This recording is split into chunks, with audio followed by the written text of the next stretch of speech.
সচেতন মহলত এটা সৰব চৰ্চা যে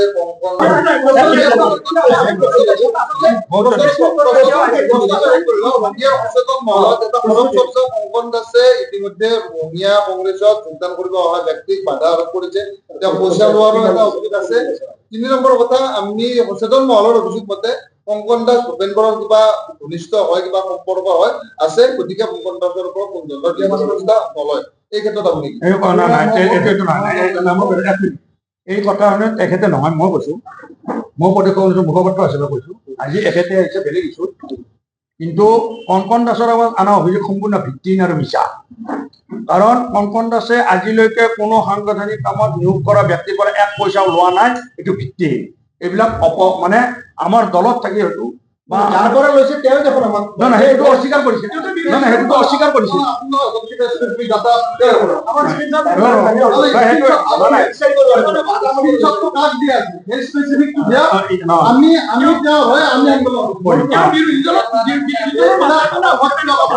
আৰু তেওঁৰ কাৰ্যক্ষমতা ইমান বেছি, সাংগঠনিকভাৱে ইমান কৰি আছে। বিজেপিৰ ভৱেশ কলিতাৰ কোনোবা সচেতন, আপোনালোকৰ ভাষাত কোনোবা সচেতন মানে তেওঁক অপপ্ৰচাৰ কৰি আছে, তেওঁৰ কাৰ্যদক্ষতা দেখি। আৰু শুনক, আমাৰ কংগ্ৰেছ জিলা কংগ্ৰেছত আজি বিগত 2 বছৰৰ পৰা সাংগঠনিকভাৱে আমি অতি সবলভাৱে আমি আমাৰ কংগ্ৰেছ দলত যোগদান কৰিবলৈ কোনো ব্যক্তিৰ পৰা পইচা লোৱা নহয়। যদি কংগ্ৰেছ দলত যোগদান পিছত কথা দে, মই প্ৰেছ মিট দি আছে, পিছত কথা কোৱা। গতিকে আমাৰ কংগ্ৰেছ দলত যোগদান কৰি পইচা দি পেলাই যোগদান কৰিব আহা তেওঁৰ মেণ্টেলিটি কিবা বেলেগ হ'ব। আমাৰ কংগ্ৰেছ দলত যোগদান কৰিলে কাৰো পইচা লোৱা নহয়। আৰু দলৰ যিটো আপোনালোকে জইনিং প্ৰগ্ৰাম হৈছে, আমি ইতিমধ্যে আমাৰ ইয়াত কেইবাটাও জইনিং প্ৰগ্ৰাম হৈছে। 2-এজনৰ ক্ষেত্ৰত কি মানে তেওঁলোকৰ হেৰিটো চাব। আমাৰ এইটো কংকন দাস নহয়, এইটো ব্লক কংগ্ৰেছে, মণ্ডল কংগ্ৰেছে এনঅ'চি দিব লাগিব, মণ্ডলে দিব লাগিব ব্লকক, ব্লকে দিব লাগিব ডিষ্ট্ৰিক্টক, ডিষ্ট্ৰিক্টে এনঅ'চি দিয়ে এপিচি। গতিকে এইবিলাক ভিত্তিহীন কথা। চাওক, ৰাজনৈতিক উত্থান পতন কোনটো ৰাজনৈতিক দলৰ হোৱা নাই। আজি যি বিজেপি দলৰ আপোনালোকে অসমত জয় জয় মৰ্ময় দেখা পাইছে, কোনদিনাৰ পৰা? কেইজন বিধায়ক আছিল সৌসিদিনলৈকে? 2017 চন আগলৈকে অসম বিধানসভাত কেইজন বিধায়ক আছিল বিজেপিৰ? ভাৰতবৰ্ষত 2014 চনৰ আগত কেইজন MP আছিল বিজেপিৰ গোটেই ভাৰতবৰ্ষত? গতিকে গণতন্ত্ৰত এইটোৱে গণতন্ত্ৰ, এইয়ে হৈছে ৰাইজৰ ক্ষমতা। আমাৰ কৰবাত ভুল হৈছে নিশ্চিতভাৱে, আমি সেইখিনি অস্বীকাৰ নকৰো। আমি কেতিয়াও ৰাইজক দোষাৰোপ কৰা নাই যে আমাক কিয় ক্ষমতাত নানিলে। আমি বিৰোধত থাকিও আমি ৰাইজৰ হৈয়ে মাত মাতি আছো আৰু ৰাইজৰ সমৰ্থন পাবলৈ চেষ্টা কৰি আছো। আমাৰ যদি কৰবাত ভুল আছে, ৰাইজ কিবা কাৰণে আমাক বেয়া পাইছে, আমি আমাৰ সেই ভুলখিনি সংশোধন কৰি ৰাইজৰ মৰমৰ চেষ্টা কৰিম। কাৰণ ৰাইজে এইটো পাহৰি যোৱা নাই যে 1885 চনৰ পৰা আজিলৈকে কংগ্ৰেছে নিজৰ নীতি কেতিয়াও পৰিস্থিতি সাপেক্ষে নীতিৰ কোনো পৰিৱৰ্তন কৰা নাই। যে অমুকক দেখি এই নীতি, তমুকক দেখি অমুক নীতি, তমুকক দেখি অমুক নীতি, এই নীতিলৈ কিন্তু এতিয়ালৈ অহা নাই। 1885 পৰা আজি 2025 চনলৈকে কংগ্ৰেছৰ কোনো নীতিৰ পৰিৱৰ্তন হোৱা নাই। একেই নীতি, একেই আদৰ্শৰে। কৰবাত কংগ্ৰেছ দলৰ কোনোবা নেতা কৰ্মীৰ পৰিৱৰ্তন হ'ব পাৰে, কোনোবা নেতা কৰ্মীৰ পৰিৱৰ্তন, কিন্তু কংগ্ৰেছৰ নীতিৰ পৰিৱৰ্তন হোৱা নাই। গতিকে যিহেতু এটা দল পৰিচালিত হয় তাৰ নেতাৰ কৰ্মীৰ দ্বাৰা, কেতিয়াবা কেতিয়াবা কোনো নেতা বা কৰ্মীৰ ভুল হৈ যাব পাৰে, মানুহ মাত্ৰেই ভুল। সেই ভুলৰ পৰিণতিয়ে প্ৰায়শ্চিত্ত হয়তো কিছুমানৰ শৰ্ট টাৰ্ম হয়, কিছুমানৰ দীঘলীয়া টাৰ্ম হয়। গতিকে মই এতিয়া ৰঙিয়াৰ ক্ষেত্ৰত যিটো কৈছে, ৰঙিয়াত আমাৰ ভুৱনেশ্বৰ কলিতা ডাঙৰীয়া, মই আমাৰ কামৰূপ গ্ৰাম্য জিলা কংগ্ৰেছৰ মহিলা কংগ্ৰেছৰ সকলো বন্ধু বান্ধৱীক মই আন্তৰিক ধন্যবাদ জনাইছো, কৃতজ্ঞতা জনাইছো। লগতে ইয়াত উপস্থিত হোৱা সাংবাদিক বন্ধুসকলকো মই মোৰ আন্তৰিক অভিনন্দন যাচিছো। আমাৰ ৰহমান ডাঙৰীয়াই ইতিমধ্যে উল্লেখ কৰিছে যে আমাৰ বিধায়িনী দলৰ নেতা বিৰোধী দলৰ দলপতি দেৱব্ৰত শইকীয়া ডাঙৰীয়াই প্ৰতিজন বিধায়কক, আমাৰ প্ৰদেশ কংগ্ৰেছ সভাপতি মহোদয়ৰ লগত আলোচনা মৰ্মে প্ৰতিজন বিধায়কক কিছু দায়িত্ব ন্যস্ত কৰিছিল যে যোৱা 11 দিন যি বিধানসভাৰ অধিৱেশন হল, অধিৱেশনত আমি বিৰোধী দলৰ দায়িত্বশীল বিধায়ক হিচাপে কিখিনি কৰিব পাৰিছো, অসমৰ ৰাইজৰ জ্বলন্ত সমস্যাসমূহ সঠিকভাৱে আমি সদনত উত্থাপন কৰিব পাৰিছো নে নাই, এই গোটেইখিনি কথা আপোনালোকৰ জৰিয়তে ৰাইজৰ মাজলৈ লৈ যোৱাৰ কাৰণে এটা চেষ্টা কৰিবলৈ দিছে। আমি যিখিনি চেষ্টা কৰিছো, সন্মুখত আৰু 3 দিন, 21, 24 আৰু 25 আৰু 3 দিন আছে। হয়তো যদি কোনোবা সমস্যা, কোনোবা ইস্যু এনেকুৱা আছে যে সাংঘাতিক ইস্যু, যিটো নেকি এতিয়ালৈকে আমি বিধানসভাত তেনেভাৱে উপস্থাপন কৰিব পৰা নাই, বা যদি উপস্থাপন কৰিছো আংশিকভাৱে বা কৰবাত ৰৈ গৈছে, তেনেকুৱা কথাও যদি আছে, সাংবাদিক বন্ধুসকলৰ পৰাও আমি তেনেকুৱা ইনফৰমেশ্যন পালে সেইখিনি কথাও সন্মুখত থকা 3 দিনত আমি নিশ্চিতভাৱে বিধানসভাতে হওক বা তাৰ পিছতো বিধানসভাৰ বাহিৰতো আমি চৰকাৰক অৱগত কৰোৱা বা চৰকাৰক হেঁচা প্ৰয়োগ কৰাৰ লেখীয়া আমি দায়িত্ব পালন কৰিম। প্ৰথমতে মই যোৱা 11 দিনত আমি বিধানসভাত যিখিনি দায়িত্ব পালন কৰিলো তাৰ এটা চমু আভাস দাঙি ধৰিব খুজিছো। প্ৰথমতে যদি লক্ষ্য কৰে যে প্ৰথম অধিৱেশনটো এই বছৰ ঐতিহাসিকভাৱে বিধানসভাৰ চৌহদৰ বাহিৰত কোকৰাঝাৰত এইটো অনুষ্ঠিত হৈছিল, আৰু এই ক্ষেত্ৰত আমাৰ সন্মানীয় অধ্যক্ষ ডাঙৰীয়াই ইনিচিয়েটিভ লৈছিল। সকলো ৰাজনৈতিক দলে আমি ইয়াত সন্মতিও দিছিলো, প্ৰয়োজনো আছিল, যাৰ কাৰণে আৰু তাত প্ৰথম দিনাৰ আলোচনাৰ মূল বিষয়বস্তু আছিল যিটো 6 শিডিউল এৰিয়াৰ সৰ্বাংগীন বিকাশৰ কাৰণে আমাৰ কি দায়িত্ব কৰ্তব্য হ'ব পাৰে। আৰু বিধানসভাৰ অধিৱেশনৰ আগতেই আমাৰ অধ্যক্ষ ডাঙৰীয়াই বিধানসভাৰ প্ৰেক্ষাগৃহত এটা যিমান ষ্টেক হোল্ডাৰ আছে বা বিভিন্ন ৰাজনৈতিক দল আছে সকলোকে মাতি এই পৰিষদীয় এলাকা, কাউন্সিল এলাকাৰ জনগণৰ সৰ্বাংগীন বিকাশৰ কাৰণে কি কি কৰিব লাগে, কি কি সমস্যা, এই সম্বন্ধে আলোচনা হৈছিল। সেই আলোচনাৰ ওপৰত আদৰিও বিধানসভা অধিৱেশনতো কথাখিনি আলোচনা হৈছিল। আৰু সিদিনাখন আমাৰ নেতা বিৰোধী দলৰ দলপতি দেৱব্ৰত শইকীয়াই এই 6 শিডিউল এৰিয়াৰ ডেভেলপমেন্টেৰ কাৰণে ল'বলগীয়া আমাৰ দায়িত্ব, ল'বলগীয়া কামখিনিৰ বিষয়ে ব্যতিক্ৰমভাৱে কৈছিল। আৰু এই ক্ষেত্ৰত তেখেতে উল্লেখ কৰিছিল, আপোনালোকক ক'ব খোজো যে 2003 চনত একচুৱেলি 6 শিডিউল এৰিয়া, সংবিধানত 6 শিডিউল এৰিয়াটো কেৱল পাহাৰীয়া অঞ্চলৰ কাৰণেহে প্ৰযোজ্য। সংবিধানত যিটো 6 শিডিউল এৰিয়া অনলি হিল এৰিয়াৰ কাৰণে প্ৰযোজ্য আছিল। কিন্তু আপোনালোকেও জানে, আমিও জানো যে বিটিচি অঞ্চলত এটা দীৰ্ঘদিনীয়া এটা সংঘাতময় পৰিৱেশ হৈছিল, পৃথক ৰাজ্য গঠনকে আদি কৰি বিভিন্ন দাবীৰ ভিত্তিত। গতিকে এনেকুৱা এটা হিংসা জৰ্জৰ পৰিস্থিতি নিয়ন্ত্ৰণ কৰি তাত শান্তি প্ৰতিষ্ঠা কৰাৰ কাৰণে অসমত তেতিয়া তৰুণ গগৈদেৱৰ চৰকাৰ আছিল, কেন্দ্ৰত বাজপেয়ীৰ চৰকাৰ আছিল। সেই সময়ত সংবিধানৰ আছিল দ্বিতীয় দিনৰ কাৰ্যসূচীত আমাৰ লিডাৰে, আপোনালোকে গম পাইছে যে ডিমা হাছাওকে আদি কৰি আপাৰ আছাম, মাৰ্ঘেৰিটা, লিডু আদিত, কাৰ্বি আংলঙত ৰেড হল মাইনিঙৰ যিটো স্কেম, যে বিভিন্ন অবৈধ কয়লা খনন, যিটো এন্দুৰৰ গাঁতৰ নিচিনাকৈ কয়লা খননৰ দ্বাৰা হৈছে যে তেওঁলোকে চৰকাৰৰ ৰাজহ নষ্ট কৰিছে আৰু অবৈধ কয়লা সৰবৰাহ কৰি আছে। আৰু এই ক্ষেত্ৰত আমি দেখা পাইছো যে বিজেপি দলৰ লগত প্ৰত্যক্ষভাৱে জড়িত থকা ব্যক্তি নাম ইয়াত আহি গৈছে। যে আমি যেতিয়া ডিমা হাছাও, কাৰ্বি আংলঙৰ যিটো শ্ৰমিকৰ যিটো দুৰ্ঘটনা ঘটিছিল, তেতিয়া আমি অমৰাংচত আমাৰ কংগ্ৰেছ বিধায়িনী দলৰ এটা দল যেতিয়া গৈছিল, তাত ময়ো আছিলো। তেতিয়া আমি সৰজমিন তদন্তত গৈছিলো, তাত যিমানবিলাক ডাটা পাইছিলো, ৰাইজৰ যিবিলাক ভাষ্য পাইছিলো, তাত দেখা গৈছিল যে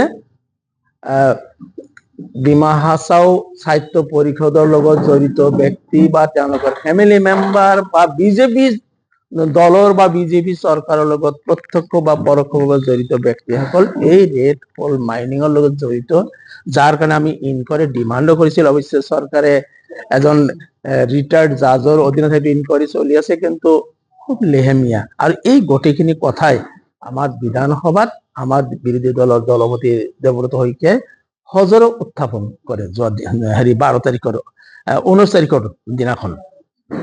20 তাৰিখত আমাৰ এটা 0 আৱাৰ হেল্থ ডিপাৰ্টমেন্টৰ বিভিন্ন সমস্যাখিনি আমাৰ ডক্টৰ আসিফ নাজাৰ বিধায়ক, তেওঁ চৰকাৰ হেল্থ ডিপাৰ্টমেন্টৰ যিবিলাক ফেইলুৰ আছে, হস্পিটেল আছে, ডাক্তৰ নাই, মেডিকেল কলেজ আছে, ফেকাল্টি নাই, যে এনেকুৱা ধৰণৰ কথা, ক'ৰবাত হস্পিটেল আছে যে মেডিচিন নাই, আন্তঃগাঁথনি বিলাকৰ যিটো জৰাজীৰ্ণ অৱস্থা, এই গোটেই বিষয়ে বিধানসভাত আমাৰ বিধায়ক ডাক্তৰ আসিফ নাজাৰে সুন্দৰভাৱে উপস্থাপন কৰে।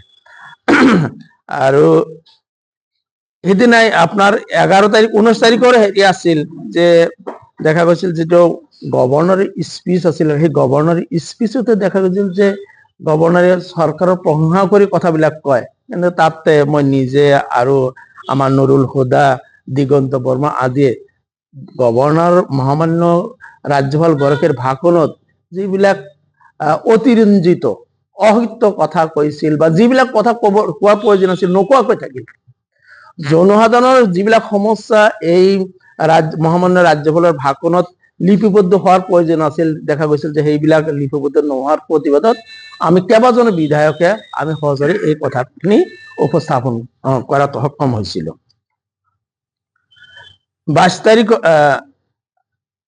এদিনাখনে আৰু এটা আছিল যে আপোনালোকে গম পায় যে আমাৰ দলৰ জ্যেষ্ঠ নেতা সাংসদ ৰকিবুল হুছেইন ডাঙৰীয়াক চামগুৰিত ৰাজহুৱা ঠাইত তেখেতে কিছুমান দুষ্কৃতিকাৰীয়ে অপদস্থ কৰে, কিন্তু আমি তেতিয়া বিধানসভাত চৰকাৰে কৈছিল যে সাংসদক যেতিয়া যি চৰকাৰে নিৰাপত্তা দিয়াত ব্যৰ্থ হয়, সেই চৰকাৰে সাধাৰণ নাগৰিকক কেনেকৈ নিৰাপত্তা দিব পাৰে। আৰু এই কথাখিনি লৈ আমি সদন স্থগিত প্ৰস্তাৱ আনি এই বিষয়ৰ ওপৰত বিতং আলোচনা দাবী কৰিছিল, কিন্তু অধ্যক্ষ ডাঙৰীয়াই আমাক আলোচনাৰ সুবিধা নিদিয়াৰ কাৰণে সদন হুলস্থুলীয়া পৰিৱেশ হয় সদন স্থগিত ৰাখিবলৈ অধ্যক্ষ ডাঙৰীয়া বাধ্য হয়। 21 তাৰিখত চৰকাৰে এটা বিল আনিছিল, the Assam right to public services amendment বিল।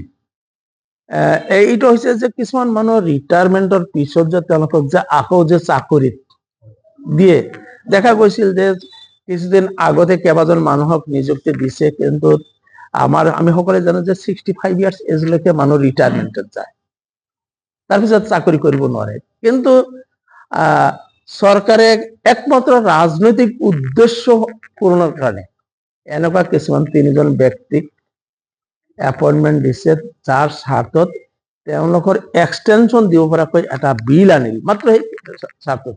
আৰু দেখা গৈছে যে এই 3জন ব্যক্তি নিযুক্তিক এনেকৈ বৈধতা প্ৰদান কৰাৰ কাৰণে বিলখন আনিছিল, সেই 3জন ব্যক্তি আমি অনুসন্ধান কৰি চাইছিলো যে তেওঁলোকে বিজেপিৰ লগত জড়িত। এজনটো আছিল যে বিজেপিৰ টিকটত ধুবুৰী লোকসভাত তেওঁ প্ৰতিদ্বন্দ্বিতাও কৰিছিল, লোকসভাত নাই বিধানসভাত। গতিকে ইছ্যু হব তেওঁলোকৰ যিমান বিলাক দুৰ্নীতি হৈছে, দুৰ্নীতিটো আপুনি লিষ্ট গাবলৈ গ'লে এতিয়া অকল লিষ্টে ক'বলৈ কি কি দুৰ্নীতি হৈছে, যে ক'ত দুৰ্নীতি হোৱা নাই, ক'ত সিন্ডিকেট হোৱা নাই, ক'ত আপনাৰ যিকোনো পাৰ্সেস গভৰ্নমেন্ট প্ৰকিউৰমেন্টৰ চাবচোন ৰেট চাব আপুনি, যি ডিপাৰ্টমেন্টৰ এতিয়া কেইদিন পেপাৰতে দেখা পাই আছে আমাৰ অশোক সিংগাল ডাঙৰীয়াই 60 লাখ টকাৰ বস্তু 1.5 কোটি টকাত ক্ৰয় কৰিছে। আপনাৰ illegal coal transportation, illegal export import of cattle, গতিকে পনীৰ সিন্ডিকেট, এই বিভিন্ন কথাবিলাক ইস্যু হ'ব। আৰু এই সিন্ডিকেটৰ কাৰণে মূল্য সকলো বস্তুৰ মূল্য বৃদ্ধি, আজি আপোনাৰ নিবনুৱাসকলৰ যিটো কৰ্মসংস্থাপন সেইটো নোহোৱা হৈছে। তাৰোপৰি পঞ্চায়তটো হৈছে আপোনাৰ গাঁৱৰ মানুহৰ কাৰণে নিৰ্ধাৰিত। দেখা গৈছে কি বাজেট, 1 মিনিট, এই জাষ্ট কৈছো যে বাজেটত আপুনি চাওক, ৰুৰেল ডেভেলপমেন্ট ডিপাৰ্টমেন্টত য'ত ইমান গুৰুত্বপূৰ্ণ ডিপাৰ্টমেন্ট গাঁৱলীয়া মানুহৰ কাৰণে, এই বছৰ বাজেটত 30% মাইনাছ কৰিছে।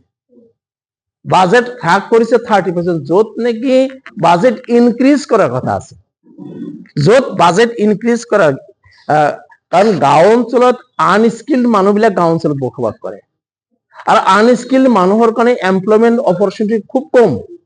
বিভিন্ন পাব্লিক সেক্টৰ আন্ডাৰটেকিং হোক বা সৰকাৰি প্ৰতিষ্ঠানসমূহত স্কিল মানুহকহে চাকৰিৰ ব্যবস্থা আছে, আনস্কিল মানুহৰ তো চাকরির ব্যবস্থা নাই।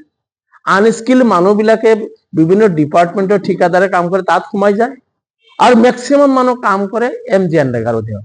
গতিকে MG এনৰেগাত ম্যাক্সিমাম বাজেট থকাটো প্ৰয়োজন, তেতিয়াই গাঁৱৰ মানুহে কাম কৰা সুযোগ পাব। আৰু তাতে যদি 30% বাজেট কৰ্তন হয়, তেনেহলে গাঁৱৰ প্ৰতি যিটো অন্যায় কৰিছে, এই কথাটো আমাৰ কাৰণে এটা ইস্যু। আমাৰ নাই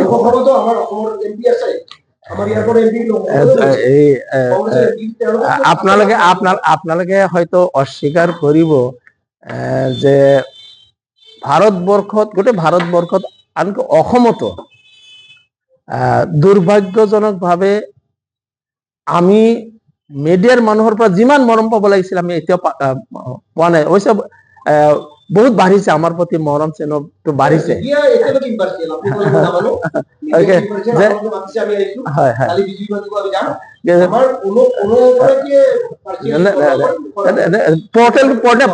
পৰ্টেল খিনি ঠিকে আছে না, পৰ্টেল খিনি আজি পৰ্টেল খিনি যিমানখিনি আমাক সাপোৰ্ট দিছে, পৰ্টেল খিনি আমাক যিমানখিনি সাপোৰ্ট দিছে, কিন্তু হেৰি আপোনাৰ হাউস যিবিলাক আছে আপনাৰ ইলেকট্ৰনিক মিডিয়াৰ, তাতে যিবিলাক হেৰি এডিটৰ ইন চিফ হোক বা অনাৰশ্বিপে ইমানখিনি আমাক মৰম আৰু চকুৰে চোৱা নাই, যাৰ কাৰণে এনেকুৱা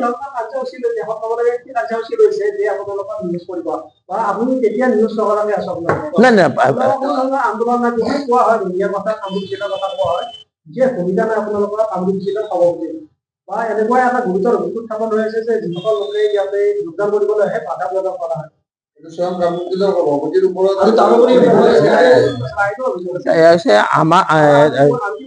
আপনি কোৱা অভিযোগৰ বিষয়ে আমাৰ বিধায়িনী দলত তেনেকুৱা কোনো তথ্য নাই। আৰু যদি কিবা আছে নিশ্চয় প্ৰদেশ কংগ্ৰেছৰ না, যদি তেনেকুৱা কিবা কথা আছে সেইটো প্ৰদেশ কংগ্ৰেছৰ সভাপতি গৰাকী নিশ্চিতভাৱে চাব। কিন্তু যেহেতু প্ৰদেশ কংগ্ৰেছ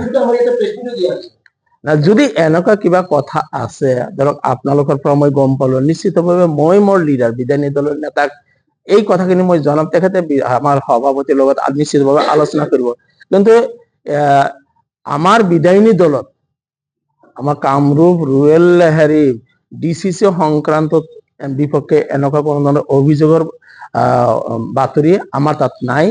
যেহেতু আপোনালোকৰ পৰা প্ৰথম মই গম পালো, নিশ্চিতভাৱে এই কথাখিনি 2003 চনত BTC চুক্তিৰ আধাৰত ইয়াতে 6 শিডিউল দিয়া হয়, আৰু তেতিয়াৰ পৰা BTC অঞ্চলত শান্তি প্ৰতিষ্ঠাৰ এটা পৰিৱেশ ৰচনা হয়। কিন্তু দেখা গৈছে যে ইয়াৰ উপৰিও আপোনাৰ ডিমা হাছাও বা কাৰ্বি আংলং আৰু দুটা 6 শিডিউল অট'নমাছ কাউন্সিল আছে। ইয়াৰ উপৰিও কেইবাটাও যিটো ষ্টেটুটৰী কাউন্সিল, আনুষ্ঠানিক কাউন্সিল পৰিষদ এলাকা আছে 7টা মান, আৰু যদি কোৱা যায় যে ডেভেলপমেন্ট কাউন্সিলও আছে প্ৰায় 32-33টা মান। এই গোটেই কাউন্সিল বিলাক গঠন কৰাৰ মূলত আছিল যে জনজাতীয় অঞ্চলৰ জনসাধাৰণৰ সামাজিক, আৰ্থিক, ৰাজনৈতিক, সাংস্কৃতিক সৰ্বাংগীন বিকাশৰ চিন্তা কৰা আৰু তেওঁলোকৰ উন্নয়নৰ চিন্তাটো তেওঁলোকক দিয়াৰ যিটো পৰিকল্পনা, এইটো কিন্তু ভালকৈ লক্ষ্য কৰিলে দেখা যায় যে আজিৰ তাৰিখত বিজেপি দলৰ বিভিন্ন নেতাই জনগোষ্ঠীয় ৰাজনীতি যেনেভাৱে কৰে জনগোষ্ঠীসকলক লৈ, কিন্তু এই জনগোষ্ঠীসমূহক এইসকলৰ যিবিলাক কাউন্সিল গঠনৰ দ্বাৰা তেওঁলোকৰ উন্নয়নৰ যিটো পৰিকল্পনা, এইটো কিন্তু কংগ্ৰেছ চৰকাৰৰ দিনতহে অসমত প্ৰতিষ্ঠা কৰা হয়। যিমানবিলাক কাউন্সিল আছে, হয়তো আমাৰ কৰবাত ভুল ত্ৰুটি আছিল কাৰণে আজি ৰাইজে আমাক বিৰোধী পক্ষত বহাইছে, এইটো কথা আমি অস্বীকাৰ নকৰো। কিন্তু যিটো মূল চিন্তা যে এই জনজাতীয় জনগোষ্ঠীসমূহৰ কল্যাণৰ কাৰণে কাউন্সিলৰ যে প্ৰয়োজনীয়তা আছে, কাউন্সিল গঠনৰ দ্বাৰা তেওঁলোকৰ যে উন্নয়ন সাধন কৰিব পাৰি, তেওঁলোকৰ ক্ষমতা তেওঁলোকৰ হাতত দিয়াৰ যি ব্যৱস্থা, এই চিন্তাটো কংগ্ৰেছ দলৰ চৰকাৰে কৰিছিল। কিন্তু আজি হয়তো আমি দিয়া ফৰ্মুলা, আমি দিয়া এটা পথ, সেই পথেৰে বিজেপি যথেষ্টখিনি তেওঁলোকে ৰাজনীতি কৰি আছে। কিন্তু ইয়াতো যদি দেখা যায় যে তেওঁলোকৰ পক্ষপাতিত্বমূলক কিছুমান বহুত দেখা যায়। মোৰ ইয়াতে এটা লিষ্ট আছে। মোৰ এটা প্ৰশ্নৰ উত্তৰত বিধানসভাত আহিছিল। সম্ভৱে কপি আমাক দিব। হয় হয় দিব পাৰে, দিব পাৰে। যে ইয়াতে মই যে কাউন্সিল হৈছে যদিও এই জনজাতি জনগোষ্ঠী সকলো জনগোষ্ঠী বিজেপিৰ লগত নাই, সকলো জনগোষ্ঠী নাই, যাৰ কাৰণে যদি বাজেট আবণ্টন দেখা যায় তাত আমি পাৰ্থক্য দেখা পাম। যোৱা 17 চনৰ পৰা এই লাষ্ট লৈকে যদি প্ৰত্যেকটা কাউন্সিলত যদি বাৰ্ষিক বাজেট আবণ্টন যদি লক্ষ্য কৰি দেখা যায় যে ইয়াতে পক্ষপাতিত্ব কৰা হৈছে। মই ইমান গোটেইখিনি নাগাওঁ, জাষ্ট কেৱল দুটা এনেকুৱাকৈ ডেভেলপমেণ্ট কাউন্সিলৰ কথা কম। এটা আছে গাৰো ডেভেলপমেণ্ট কাউন্সিল আৰু এটা আছে বৰাক বুলি হিল ট্ৰাইবছ ডেভেলপমেণ্ট কাউন্সিল। এইবিলাক ডেভেলপমেণ্ট কাউন্সিল। গাৰো ডেভেলপমেণ্ট কাউন্সিলৰ অধীনত জনসংখ্যা আছে 8,69,529।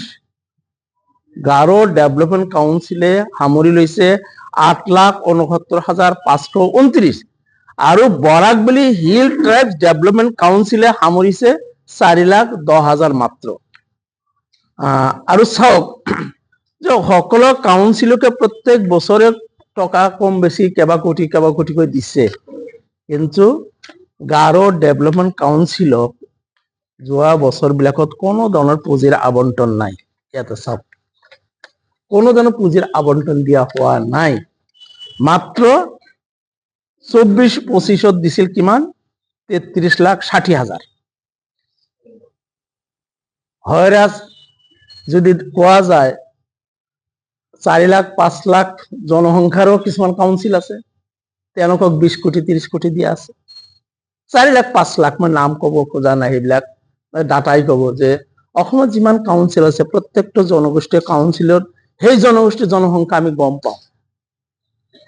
বিভিন্ন জনগোষ্ঠীয় কাউন্সিল আছে, ডেভেলপমেণ্ট কাউন্সিল আছে, তেওঁলোকৰ জনসংখ্যা কৰবাত আছে 6 লাখ 7 লাখ, কিন্তু 20 কোটি 30 কোটি 50 কোটিলৈকে বাৰ্ষিক বাজেট পুঁজি আবণ্টন দিয়া গৈছে। কিন্তু গাৰো কমিউনিটিক দিয়া হৈছে মাত্ৰ 33,60,000 যোৱা বছৰ।